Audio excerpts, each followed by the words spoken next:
Welcome to Sarasu சமையல். இன்றைக்கி நான் உங்களுக்கு 2 வகையான குழம்பு வெரைட்டிஸ் தான் வீடியோவில் கொடுக்க போகிறேங்க. இந்த குழம்பு வெரைட்டிஸ் ரெண்டுமே தனித்தனி நாட்களில் செஞ்சது தாங்க உங்களுக்கு நான் ஒரே வீடியோவாக கொடுக்க போகிறேங்க.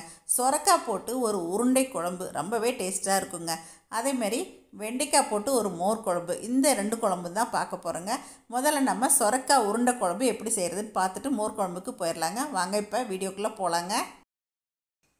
சரசஸ் ஃபுட் ப்ராடக்ட்ஸ் பொடிவைகள் தேவைப்படுறவங்க இங்கே கொடுத்துருக்க வாட்ஸ்அப் நம்பரை காலை 10 மணி முதல் இரவு 7 மணி வரைக்கும் எங்களை காண்டாக்ட் பண்ணலாங்க. நான் இந்த மாதிரி சொரக்காய் ஒன்று வாங்கிங்க. இதில் 3/4 அளவுக்கு நான் எடுத்துக்கிட்டேன். உங்களுக்கு தேவை எவ்வளோ தேவையோ அந்த அளவுக்கு நீங்கள் எடுத்துக்கங்க. இதை எடுத்துகிட்டு இந்த தோலை ஃபுல்லாக வாஷ் பண்ணிவிட்டு தோலை ஃபுல்லாக சீவிட்டு கேரட் துருவுறதுல துருவி எடுத்துக்கோங்க.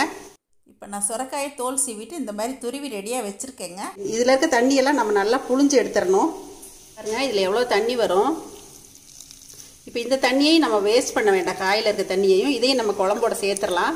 இல்லை நீங்கள் சூப்பு இந்த மாதிரி போடுறதுனா கூட யூஸ் பண்ணிக்கலாம். நம்ம குழம்பு வைக்கிறதுனால வேஸ்ட் பண்ணாமல் குழம்புல சேர்த்துக்கலாம். நல்லா புழிஞ்சிடணுங்க. இது எல்லாமே நல்லா புழிஞ்சு எடுத்தாச்சுங்க. இப்போ இதில் நம்ம வந்து கொஞ்சம் கடலை மாவு சேர்த்துக்கிறோம். ஒரு 2 டேபிள் ஸ்பூன் போட்டுக்கலாம். பார்த்துட்டு தேவைன்னா மறுபடியும் போட்டுக்கலாம். 1 டீஸ்பூன் அளவுக்கு அரிசி மாவு கொஞ்சம் சேர்த்துக்கிறோம். அப்புறமா இதில் கொத்தமல்லி இலை கொஞ்சம் சேர்த்துக்கலாங்க. கருவேப்பிலை பொடி பொடியாக நறுக்குனது, கொத்தமல்லியும் பொடி பொடியாக நறுக்கிங்க. பூண்டு ஒரு 10 பல் குட்டி குட்டியாக நறுக்கி வச்சுருக்கேன். உங்களுக்கு பூண்டு டேஸ்ட் பிடிக்காதுன்னா பூண்டு சேர்த்தாம விட்டுருங்க. வெங்காயம், பெரிய வெங்காயம் ஒன்று கட் பண்ணி வச்சுருக்கேன், அதையும் சேர்த்துக்கலாம். கொஞ்சமாக சோம்பு போட்டிருக்கேன். சோம்பு பிடிக்காதவங்க சீரகம் சேர்த்துக்கலாம். இதுக்கு பதிலாக கரம் மசாலா வந்து ஒரு 2 சிட்டிகை அளவுக்கு சேர்த்துக்கிறேன். மஞ்சத்தூள் கொஞ்சமாக சேர்த்துக்கலாம். உப்பு நம்ம உருண்டைக்கு தேவையான அளவு சேர்த்துக்கலாம். மிளகாத்தூள் தேவைக்கு போட்டுக்கலாங்க. இதை கையில் நல்லா பெசரி விட்டுக்கலாம். கொஞ்சம் கூட தண்ணியே ஊற்றாதீங்க. தேவைப்பட்டால் பார்த்துக்கிட்டு நம்ம தண்ணி விட்டுக்கலாம். இதுக்கு கொஞ்சமாக கடலை மாவு தேவைப்படும், அதனால் நான் கொஞ்சம் சேர்த்துக்கிறேன். கையில் பிசைஞ்சு பார்த்தீங்கன்னாவே தெரியும். தேவையான அளவு அப்புறம் நம்ம போட்டுக்கலாம். பாருங்கள் நான் புளிஞ்சு எடுத்துமே வந்து இப்போ கரெக்டான கன்சிஸ்டன்சிக்கு வந்துருச்சு. இங்கே தண்ணி ஒரு சொட்டு கூட விட்டுறாதீங்க. இது நல்லா பிசைஞ்சாச்சுங்க. உருண்டைகள் ஆக்கலாம். உருண்டைகள் வந்து எண்ணெயில் பொரிக்கிறதுனால கொஞ்சம் சின்ன சின்னதாகவே நீங்கள் போட்டுக்குங்க. இப்போ நம்மளோட உருண்டைகள் எல்லாமே ரெடி ஆகிடுச்சுங்க. இதை தனியாக எடுத்து வச்சுக்கலாம். அடுத்ததாக குழம்புக்கு ரெடி பண்ணிடலாம். நான் குழம்புக்கு வந்து ஒரு 100 கிராம் அளவுக்கு சின்ன வெங்காயம் எடுத்து நல்லெண்ணெய் கொஞ்சமாக ஊற்றி வதக்கிங்க. அதில் வந்து பாதி வதங்கும் போது ஒரு சின்னதாக ஒரு தக்காளி சேர்த்து வதக்கி எடுத்து வச்சுருக்கேன். இதோட நம்ம 2 டீஸ்பூன் அளவுக்கு மல்லித்தூள் எடுத்திருக்கேன். தேவையான அளவுக்கு காரப்பொடி மிளகாத்தூள் எடுத்திருக்கேன். இப்போ இதை சேர்த்து நான் அரைச்சிட்டு வந்துட போகிறேங்க. அதை அரைச்சதுக்கப்புறமா தேங்காய் ஒரு மூடி அளவுக்கு, சின்ன மூடி ஒரு மூடி அளவுக்கு துருவிட்டு இதில் சேர்த்து வச்சுருக்கேன். இதையும் நம்ம அரைச்சி பால் எடுத்து வச்சுக்கலாம். குழம்புக்கு எல்லாம் ரெடி பண்ணிட்டு வந்துட்டேங்க. குழம்பை தாளிச்சிடலாம். 2 டேபிள் ஸ்பூன் அளவுக்கு கடலெண்ணெய் விட்டுருக்கேன். கொஞ்சமாக சோம்பு தாளிச்சுக்கிறேன். கருவேப்பிலை சேர்த்துக்கலாம். வெங்காயம் தக்காளி சேர்த்துக்கலாம். ஒரு 2 நிமிஷம் வெங்காயம் தக்காளி வதங்கட்டும். 2 நிமிஷம் வதங்கியாச்சுங்க. இஞ்சி பூண்டு பேஸ்ட்டு 1 டீஸ்பூன் அளவுக்கு சேர்த்துக்கிறேன். தேவையான அளவுக்கு மஞ்சத்தூள் சேர்த்துக்கலாம். கரம் மசாலா தேவைக்கு போட்டுக்கலாங்க. நான் ஒரு 1/4 டீஸ்பூன் அளவுக்கு சேர்க்குறேன். இந்த மசாலெலாம் சேர்த்து 2 நிமிஷம் வதங்கியாச்சுங்க. இப்போ அரைச்சி வச்ச வெங்காயம் மல்லித்தூள் கலவையை இதில் சேர்த்துறேங்க. தக்காளி ஒன்று போட்டு வதக்கியிருந்தோம் இல்லைங்களா, அதை சேர்த்துக்கலாம். ஒரு பெரட்டிட்டு இப்போ நம்ம வந்து அந்த சொரக்காவை புழிஞ்சு எடுத்தோம் இல்லைங்களா, அந்த தண்ணியை இதில் சேர்த்துக்கலாம். நம்ம தேவைக்கு சேர்த்துக்கலாம். எல்லாத்தையுமே நான் இதில் சேர்த்துறேங்க. குழம்புக்கு தேவையான அளவுக்கு நம்ம உப்பு சேர்த்துக்கலாம். கல் உப்பு சேர்த்திட்டேங்க. இது நல்லா கொதிக்கட்டும். இதை எடுத்து நான் அடுத்த அடுப்பில் போட்டுறேங்க. தேவையான அளவு நீங்கள் தண்ணி ஊற்றி கொதிக்க வச்சுக்கோங்க. மறுபடியும் நம்ம தேங்காய் பால் வேற விடுவோம். அதனால் தண்ணி வந்து நீங்கள் பார்த்துக்கிட்டு கரெக்டாக ஊற்றிக்கோங்க. இப்போ குழம்பு கூட்டி வச்சாச்சுங்க. இதை எடுத்து அடுத்த அடுப்பில் போட்டுட்டு இந்த அடுப்பில் நம்ம கோலா உருண்டையை பொரிச்சு எடுத்துக்கலாங்க. எண்ணெய் நல்லா காஞ்சிருச்சுங்க. கோலா உருண்டைக்கு ரெடி பண்ணதை இதில் போட்டு பொரிச்சு எடுத்துக்க போகிறேன். அடுப்பை வந்து காஞ்சதுக்கப்புறம் நல்ல மிதமான தீடியை குறைச்சே வச்சுக்கோங்க. ஏன்னா அப்போ தான் நல்லா உள்ளே வேகும். நல்லா வேகட்டுங்க. உடனே கரண்டி விட்டு டிஸ்டர்ப் பண்ணிடாதீங்க. கொஞ்சம் வெந்ததுக்கப்புறம் பரட்டி விட்டுக்கலாம். நம்மளோட உருண்டை ஒரு பக்கம் வெந்துட்டுருக்குங்க. இன்னொரு பக்கம் குழம்பு கொதிச்சிட்ருக்கு. குழம்பு ஆல்மோஸ்ட் நல்லா கொதிச்சு சுண்டிருச்சு. இப்போ இந்த ஸ்டேஜில் நான் கொஞ்சம் தேங்காய் பால் விட்டுக்கிறேங்க. தேங்காய் பால் விட்டதுக்கப்புறம் கொதிச்சு வரும்போது நல்லா ஃபைனலாக உருண்டை போட்டு நம்ம இறக்கிடலாங்க. இது நல்லா கொதிக்கட்டும். கொஞ்சம் வந்தாச்சுங்க. இப்போ நம்ம கொஞ்சம் பரட்டி விடலாம் அப்படியே. இப்போ இது சும்மா சொரக்காய் கோலா உருண்டைன்னு சொல்லிட்டு சும்மா ஈவினிங் டைம்லேயோ அல்லது மத்தியானம் ஒரு பருப்பு வச்சுட்டு இந்த மாதிரி கோலா உருண்டை பண்ணி கூட நம்ம தொட்டுட்டு சாப்பிட்லாங்க. குழம்பாகவும் வைக்கலாம், மசாலா குழம்பாகவும் வைக்கலாம், புளிக்குழம்பாகவும் வைக்கலாம். நம்ம இப்போ பாருங்கள் நம்மளோட உருண்டைகள் எல்லாம் நல்லா கோல்டன் கலரில் வெந்துருச்சு. இப்போ இதை நம்ம எடுத்துக்கலாம். இதை எடுத்துகிட்டு அடுத்த செட்டு நம்ம போட்டுக்கலாங்க. எண்ணெய் குடிக்கவே இல்லைங்க. இப்போ நம்மளோட உருண்டை குழம்பு நல்லா தேங்காய் பால் ஊற்றி நல்லா கொதிச்சிருச்சுங்க. இப்போ இந்த ஸ்டேஜில் நான் வந்து இப்போ உருண்டைகளை இதில் சேர்த்துட்றேங்க. பொரிச்சு வச்ச உருண்டையை இதில் சேர்த்துட்டு ரொம்ப கொதிக்க வேண்டியதில்லை, நம்ம அடுப்பை ஆஃப் பண்ணிடலாம். ஏன்னா உருண்டைகள் வந்து நல்லா மிதமான தீயில் போட்டு நம்ம அடுப்பை நல்லாவே பொரித்து எடுத்துருக்கோம், வெந்திருக்கோம். அதனால் ரொம்ப கொதிக்க வேண்டியதில்லை.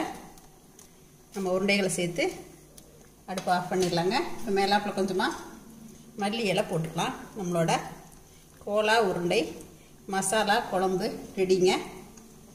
இது வந்து இட்லி, தோசை, சப்பாத்தி, பூரி எல்லாத்துக்குமே நல்லா இருக்குங்க. இப்போ அடுப்பை ஆஃப் பண்ணிடலாம். சாதத்துக்கு அதை விட அருமையாக இருக்குங்க. இந்த மாதிரி குழம்புலாம் பண்ணும்போது உருண்டையே வந்து நமக்கு தொட்டுக்கிறதுக்கு போதுமானதுங்க. அதுக்கு மேலே நீங்கள் பொரியல் ஏதாவது பண்ணணுன்னா ரொம்ப மைல்டாக பண்ணுங்கள். நான் இன்றைக்கி வந்து கீரை பண்ணியிருக்கேன், கேரட் பொரியல் பண்ணலாம். இந்த மாதிரி மைல்டாக பண்ணிங்கன்னா ரொம்ப நல்லாயிருக்கும். இதுக்கு காம்பினேஷன் நல்லாயிருக்குங்க. இந்த மாதிரி உருண்டை குழம்பெல்லாம் செஞ்சு கொடுத்தீங்க அப்படின்னா குட்டீஸ் எல்லாமே ரொம்ப விரும்பி சாப்பிடுவாங்க. கண்டிப்பாக ட்ரை பண்ணி பாருங்கள். அடுத்ததாக வெண்டைக்காய் மோர் குழம்பு செஞ்சிடலாங்க. இப்போ வெண்டைக்காய் மோர் குழம்புக்கு தேவையான பொருட்கள் எடுத்து வச்சுருக்கேன். வெண்டைக்காயை ஒரு 2-3 ஸ்பூன் நல்லெண்ணெய் விட்டு நல்லா வதக்கி எடுத்துக்கிட்டேங்க. அரைக்க தேவையானது பார்த்துடலாங்க. கடலைப்பருப்பு 1 டீஸ்பூன், துவரம்பருப்பு 1 டீஸ்பூன், பச்சரிசி 1 டீஸ்பூன். இதை வந்து ஒரு 1/4 மணி நேரம் நான் ஊற வச்சு தண்ணி இருத்துட்டு எடுத்து வச்சுருக்கேங்க. தேங்காய் ஒரு 4 டேபிள் ஸ்பூன் எடுத்துக்கிறேன். இதில் வந்து காரத்துக்கு தேவையான அளவுக்கு பச்சை மிளகாய், கருவேப்பிலை, கொஞ்சமாக இஞ்சி, சீரகம் 1/2 ஸ்பூனு, தனியா ஒரு 1/2 ஸ்பூனுங்க, கொத்தமல்லி, வர கொத்தமல்லி, இது எல்லாத்தையும் போட்டு இப்போ நம்ம இந்த தேங்காயோடு சேர்த்துக்கிறோம். நம்ம அரைச்சிட்டு வந்துடலாம். கொஞ்சம் தண்ணி விட்டு அரைச்சிக்கலாம். இந்த பருப்பையும் ஒன்றா சேர்த்துக்கிறோம். அரைச்சிட்டு நம்ம எப்படி தாளிக்கிறதுன்ட்டு பார்க்கலாங்க. இதை அரைச்சிட்டு இப்போ இந்த தயிரையும் வந்து மிக்சியில் சும்மா ஒரு ஓட்டி எடுத்துக்கலாங்க. இல்லைன்னா நம்ம கடைஞ்சி எடுத்துக்கலாம். நான் இப்போ இந்த அளவுக்கு தயிர் எடுத்துருக்கேங்க. இப்போ நான் ஒரு பாத்திரம் அடுப்பில் ஏற்றிருக்கேங்க. இப்போ அரைச்சிட்டு வந்ததை கொஞ்சம் தண்ணி கலந்து எடுத்து வச்சுருக்கேன். இப்போ இதில் சேர்த்துட்றேன். இப்போ இதுக்கு தேவையான அளவுக்கு மறுபடியும் கொஞ்சம் தண்ணி விட்டுக்கலாம். பருப்பு சேர்த்து அரைச்சிக்கனா நல்லா கொதிச்சு வரும். கொஞ்சமாக மஞ்சத்தூள் இதில் விட்டுக்கலாம். குழம்புக்கு தேவையான உப்பு சேர்த்துறேன். இது நல்லா கொதி பிடிச்சி வரும்போது நம்ம வெண்டைக்காய் இதில் சேர்த்துடலாம். இப்போ நான் தேவையான அளவுக்கு தண்ணி விட்டுட்டேங்க. இதில் வந்து வதக்கி வச்ச வெண்டைக்காயை நான் இதில் சேர்த்துறேன். நல்லா வதங்கிடணும். வதங்குறதுலேயே நமக்கு காய் வெந்துடணும். அந்தளவுக்கு வதக்கி எடுத்துக்கணும். காயை வந்து ஃபஸ்ட்டு தண்ணியில் அலசிட்டு நல்லா தொடச்சி எடுத்துகிட்டு அதுக்கப்புறமா நறுக்கிங்க. அப்புறமா வதக்கி எடுத்து வச்சுக்கோங்க. இதுக்கு நான் இன்றைக்கி வெங்காயம்லாம் எதுவுமே போட போகிறதில்ல. அதே மாதிரி மோரெலாம் ஊற்றிட்டு கடைசியாக தான் ஒரு தாளிப்பு கொடுக்க போகிறேங்க இன்றைக்கி. இது நல்லா காய் வேகட்டுங்க. காய் சேர்த்ததுக்கப்புறமா நான் அடுப்பு குறைச்சி ஒரு 5 நிமிஷம் மூடி போட்டுற போகிறேங்க. 5 நிமிஷம் பொறுத்து பார்க்கலாங்க. காய் நல்லா வதக்கிட்டதுனால நல்லா வெந்துருச்சுங்க. ஒரு தடவை பெரட்டி விட்டேன் இடையில. நல்லா வெந்துருச்சு. இந்த ஸ்டேஜில் நம்ம கடைஞ்சி வச்சுருக்க தயிர் இதில் ஊற்றிக்கலாம். ஊற்றிட்டு ரொம்ப கொதிக்க வேண்டாங்க. நுரக்கட்டி வரும்போது நம்ம இறக்கிடலாம். ஒரு கலக்கி விட்டுருவோம். கடைசியாக நம்ம இதுக்கு ஒரு தாளிப்பு கொடுத்துடலாங்க. இதுக்கு நான் தாளிக்கிறதுக்கு பக்கத்து அடுப்பில் கொஞ்சமாக தேங்காய் எண்ணெய் விட்டுருக்கேங்க. தேங்காய் எண்ணெயில் தாளித்தா நல்லாயிருக்கும். அதில் கடுகு சேர்த்துக்கிறேன். கொஞ்சமாக சீரகம் எடுத்துக்கலாம். ஒரு 2 காஞ்ச மிளகாய் சின்னதாக முழுசாக போட்டுக்கலாம். இப்போ சீரகம் சேர்த்துட்டேன். காஞ்ச மிளகாய், கருவேப்பிலை போட்டு அப்படியே அடுப்பை ஆஃப் பண்ணிடலாங்க. ஆஃப் பண்ணிவிட்டு பாருங்கள். இப்போ இதில் வந்து ஓரத்தில் கொஞ்சமாக நுர கட்டிட்டு வருது. இப்போ இந்த ஸ்டேஜில் நம்மளோட தாளிப்பை இதில் சேர்த்துடலாங்க.